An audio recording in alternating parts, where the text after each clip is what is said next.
Ele não teve piedade das vítimas. Para ele, nem havia vítimas naquele mundo subterrâneo, no seu crime quase perfeito que durou 24 anos. Com uma indiferença assustadora, Josef Fritzl confessou o que fez com a mesma voz mansa que usaria para falar da compra de um carro. O austríaco, de 73 anos, técnico em eletrônica, dono de um patrimônio de 3 milhões de euros, investia muito no seu prazer e aparência. Usava roupas de marca e sapatos feitos à mão. Na sua vida aparente, era gentil e reservado. Com a família oficial, do andar de cima desta casa, déspota e onipotente. Com aqueles que escondia no porão, num cárcere privado, era cruel e sádico, um torturador. De repente, a cidade de Amstetten, a 130 quilômetros de Viena, foi ocupada por jornalistas dos 5 continentes. Num bairro elegante do país católico, com jardins imensos e vizinhos incrédulos, este sobrado ganhou o nome de Casa dos Horrores. Ali dentro, um pai seviciava a filha, trancada num cubículo por 24 anos, e fez com ela 7 filhos. 3 deles cresceram sem nunca ter visto a luz do sol. Leopold Etz foi quem libertou Elisabeth e os filhos, prendeu o pai estuprador e fez os interrogatórios. O policial não dá entrevistas, mas concordou em conversar conosco num restaurante em frente à delegacia.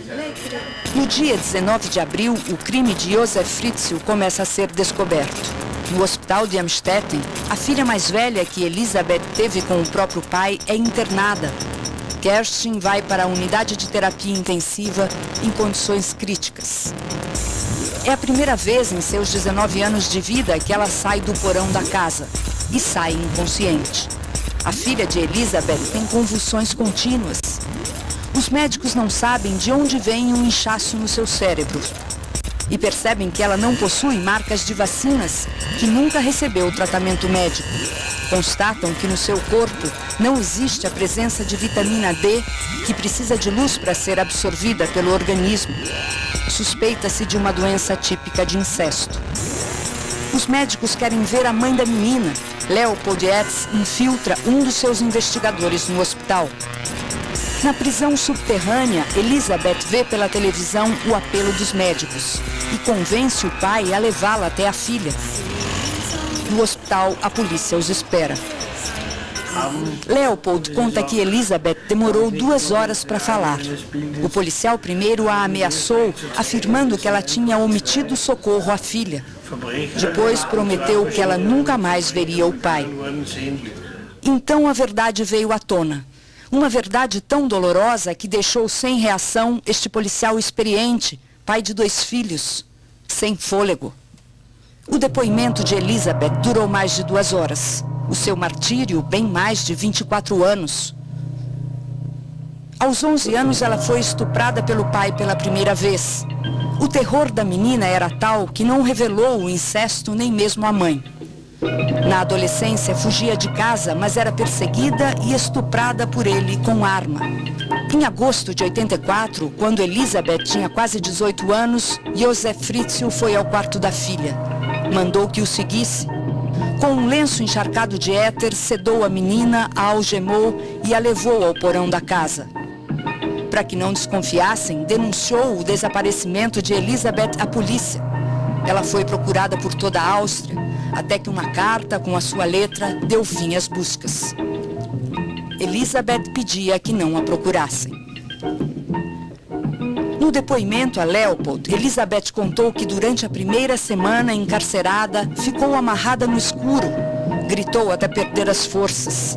Mas ninguém podia ouvi-la. Ninguém a ouviu por 24 anos. A prisão de Elisabeth ficava soterrada nesta casa, um prédio de 3 andares, com terraço na cobertura, piscina, garagem e jardim na parte de trás. O porão começa no subsolo do prédio, mas o cárcere avança pelo jardim, tem 60 metros quadrados. O acesso é feito por uma porta de concreto de 300 quilos. Sob o jardim ficam 3 cômodos, um com 2 camas de solteiro, no meio banheiro e cozinha, e um último quartinho com uma cama de casal e TV. Ali dentro, sozinha, sem direito ao médico, Elisabeth deu à luz a 7 filhos. Kerstin, de 19 anos, que está no hospital, Stefano, de 18 anos, e Félix, de 5, viviam com ela enclausurados lá dentro. Lisa, Mônica e Alexander foram tirados do porão com poucos meses de vida e deixados na porta de casa, como se a mãe os tivesse abandonado. Cartas assinadas por Elizabeth pediam aos pais que cuidassem dos bebês. Uma delas foi obrigada a escrever: com a sua avó e seu avô, a criança ficará melhor do que comigo. Todos os 6 filhos são comprovadamente frutos do incesto. Um deles morreu depois de 3 dias de vida. O pai-avô queimou o corpo do bebê na estufa, onde queimava também o lixo produzido por eles. Josef Fritzl ia ao cárcere todas as manhãs. Levava comida que comprava nas cidades próximas para não ser visto. Batatas, enlatados, macarrão e água. Raramente frutas e verduras. Doces quase nunca. Detergente, sabão e roupas. Quando violentava Elizabeth, trancava os filhos no outro quarto. Segundo o chefe da Polícia Regional Criminal, Franz Polze, ninguém conheceu o porão. Fizemos exames e não foi encontrado o DNA de mais ninguém, além do pai, Elizabeth e os filhos. A polícia acredita que a mulher, Rosemary, com quem Josef teve outros 7 filhos, nunca soube de nada. Este psiquiatra, que agora cuida da família, concorda. Era um déspota que espalhou um grande terror. Ele impedia que qualquer pessoa fizesse perguntas como por onde você andou ou por que passou a noite fora. Quando Elizabeth deixou a prisão imposta pelo pai, 24 anos depois, tinha todos os cabelos brancos, todos os dentes cariados e o rosto muito arranhado. No seu mundo de 60 metros quadrados, embaixo desse jardim, por mais de 2 décadas, entraram pouca comida e só 2 tipos de remédio, para dor de cabeça e dor de dentes. Na definição dos policiais que a resgataram, Elizabeth tinha a cor da pele branco-acinzentada de um cadáver. Os filhos, Stefano e Félix, sem músculos no corpo. Leopold diz que nunca vai esquecer a euforia de Félix ao ver as luzes artificiais dos postes de rua.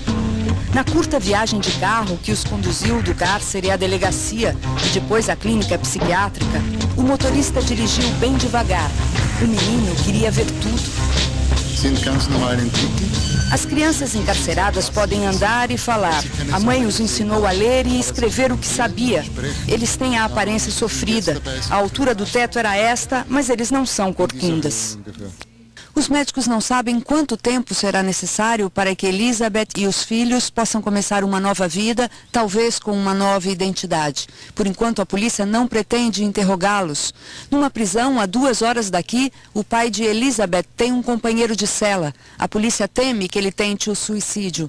Não é a primeira vez que Josef Fritzl vai para a cadeia. No passado, foi condenado e cumpriu pena por estupro. Este homem é um mentiroso perfeito, diz o policial.